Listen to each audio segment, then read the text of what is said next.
G'day guys, thanks for watching, thanks for subscribing, appreciate it. Got a quick one today. I just wanted to respond. I saw a question from one of the guys who also watches this channel. He asked it on Andy's channel. He wanted to know if you can control like an external charger, right? He mentioned specifically he's got ESS, and I can see that Andy's responded who doesn't have ESS.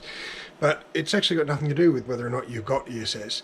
It's just a charge source. So one of the, you got to sort of realise that the naming sometimes is of no consequence. I'm going to put this back the way it was, and I will show you what happens.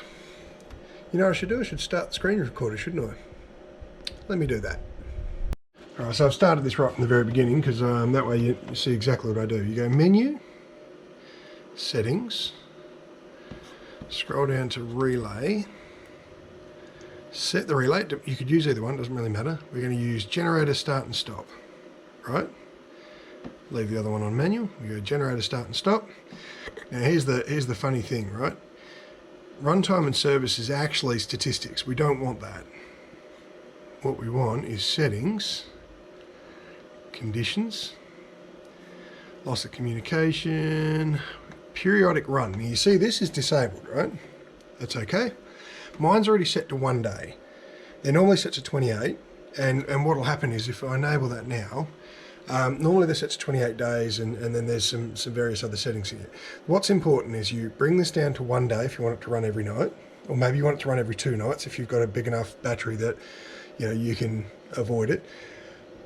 You always want it to start, run interval start date, yeah, sure, that's before now, so that's fine. The start time is when you want it to start, so 1 o'clock in the morning, sure, we're happy with that.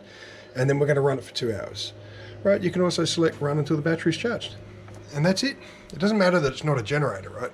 What matters is that it's a charge source and you can switch it on and off. So in that case, and one day I swear to God, guys, I'll clean this up. So in that case, you'd use these as a dry contact if your device supports it. Otherwise, you operate a relay. And that's how you do it. It's pretty straightforward. Anyway, thanks for watching. I'll catch you in the next one.